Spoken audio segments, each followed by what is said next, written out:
Okay, this is part 2 on this crap ammo that I'm shooting.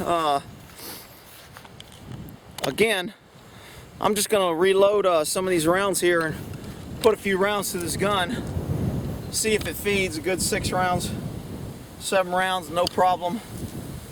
See if I can force another feed here, concentrate on my stance, good grip, and see what we got here.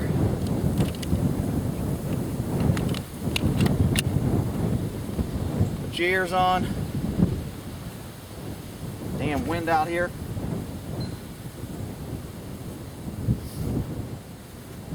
These earmuffs with the thing in the back makes it so you can wear a hat a little bit easier. Okay, so let's see what's going on with this gun here. Bolts to the rear. I'm going to go ahead and rack that forward and see if I can put some rounds through here.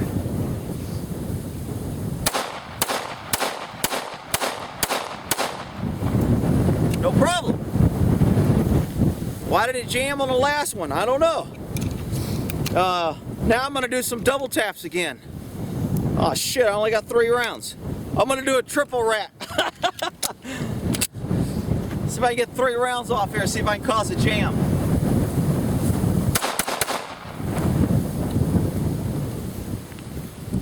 Well, I don't know what happened, people.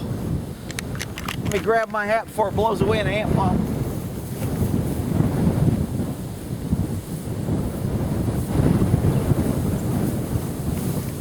So, let's just go over a couple things on this gun here. When you're holding a gun, I'm going to go over grip again.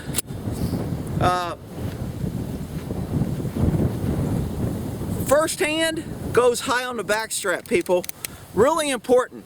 If you hold a gun like this, it causes a limp wristing and it puts the action higher than your arm. The idea is to get this action most level with your hands. So by getting high on the back strap, I'm putting this more in line with my hand instead of way above my hand. That's why pistols don't shoot way up here and above and you're holding down here. It puts too much leverage on the top. High on the back strap is really important. This gun has a safety right here, so as soon as you grab the back strap, it kind of clicks on. I guess I don't need my ears anymore. Now maybe I can put my damn hat on where it doesn't blow off. So, high on the back strap is key. Finger off the trigger. These 3 fingers are your grip. Always your grip. The problem I was having with these ladies that I was teaching over the weekend here is they had these new guns, these little LCPs, 380s. And you can only get like 2 fingers because they're so small and short. So it's very difficult for this little finger not to have anything on here. And they're trying to grip with these 2 fingers. And then they're trying to hit the release and their hands going here. Very, very difficult gun. Sorry, Ruger, I'm not a fan of your LCP. It's very small. It's light, it's effective, it's small, it's easy to carry, but I kind of like the SIG 380 a little bit better. Of course, the SIG costs about $300, $350 more than the LCP. Well, you get what you pay for. The SIG has a much easier slide. On that LCP, it's really hard to get the slide back. All 3 women that I was teaching with the LCP had a hard time. Actually, all 4 women had a hard time pulling the slide back on the LCP because it was so small and you don't have very much grip. This is a bigger gun, I got more to grip, it's easier to pull. But on the LCP, it's a very small gun. The SIG, same round, same gun, it's heavier so it's going to absorb the recoil and it's a lot easier to pull the slide back. So I kind of like the SIG a little bit better if you're looking at a 380 for a carry. I mean, the LCP is like really kind of fancy right now and everybody likes it because it's so light. A lot of women are liking it because of light. Remember, the lighter the gun, the more you feel the kick. The lighter and smaller the gun, the harder it is to manipulate. Even though you got small hands, I've seen small hand women shoot a 45. You get smaller grips, you get your hand around there, you can shoot this 45. You saw me shoot it right here. It wasn't that big of a deal. But this second hand was a really big key for people. They couldn't get the concept that this hand needs to be right on your knuckles and everything, need to make one big palming of this hand. And for some reason, they want to get this thumb back here. If your thumb can go around the back of the gun, you got a bad grip. Yeah, I've got pretty good sized hands, and even if when my thumb's back here, I can't get my fingers where they need to be. My fingers need to be here. So if my fingers are in the right spot to where I can wrap and track and my thumbs are together, I'm basically pancaking this gun. I want to pancake it. By putting both grips on here, I wrap my hands and I really wrap and secure this gun. When I go like this and I put this one behind it, I'm not really wrapping it, I'm just kind of laying it. That's kind of like the old cup and saucer where you set the hand here. You don't help yourself by setting this hand in this hand and calling it a two-handed stance. A two-handed stance really gets that grip and holds that gun down. You prevent that second recoil, which enables you to get that second round.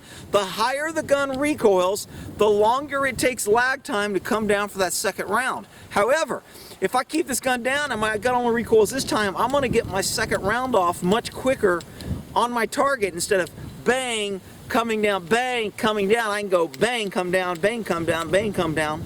So this hand really helps keep this gun down and it resists that recoil. So understanding the grip, understanding, I don't know why that round was jamming. Maybe I was limp wristing. Limp wristing is a term that's called when you take a gun and you have a very loose grip, and when you shoot it, it does this, and sometimes that can create a jam.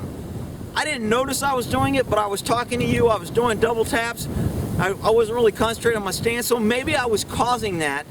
Regardless of what it is, I need to put probably 100 rounds of those bullets through here to make sure either it's the bullets or it's the gun. Now I'm going to put some hollow points through here that I normally carry, a little bit more round nose, a little bit easier to feed. I've never had one of those jamming this gun, so I'm kind of surprised that I got 2 jams on a film first time I shot this ammo in this gun. Because I just pulled out this ammo because it's cheaper. It's not as expensive as, I don't like shooting my good ammo all the time, especially for this, because it's a lot more expensive. I mean, I got 50 rounds for 20 bucks of that ammo, and the stuff I carry, I only get like 20 rounds for 30 bucks. So, you know, the ammo you carry should be better than what you shoot at the range. However, you need to shoot some of those and invest to make sure your gun will feed whatever you're carrying. I don't carry what just jammed here. So I'm sure I'm gonna get some nitpicks out here. Dude, man, you're carrying a gun that jammed. My gun's never jammed with the other ammo, otherwise I'd figure out what's going on. Now this was the gun earlier on one of my other videos that I told you when I pulled it back it wouldn't release this. And what it was doing, take the magazine out, when I pulled it back this should automatically release and then let the slide go forward. It wasn't doing that before because I had, for 1911 people that know 1911s, they have like a cushion, a little cushion thing that you put between the spring and the guide rod. And it helps cushion the impact when you shoot the gun, it helps preserve your frame. Well, on a full size one, I haven't had a problem with those. This is a little bit shorter, and with this gun, that prevented this gun from coming all the way back, so it prevented a good charge. Now, it still fed my hollow point fine, but I've never shot this ball again, so I'm not sure why, but we'll figure that out. Anyway, any training opportunity, when things fail, that's okay. You learn from it, you press on. If everything was perfect and I was cutting and pasting out all the errors to make myself look perfect, then you wouldn't learn from your mistakes. A lot of things can cause a jam. Jams happen. That's why we train. When you have a jam, you instinctively don't look at the gun, don't think about it. When you go bang bang and this gun jams, you tap, make sure that magazine's seated, and then you let the slide go and you're back in a fight. If that doesn't work, then you would go to, I think they call it stage 2 or a failure drill. You rip the magazine out, you clear it several times to make sure it's clear, then you put the mag back in, put a round in and go. The reason why this locked is there's no round in the magazine, so it locks to the rear.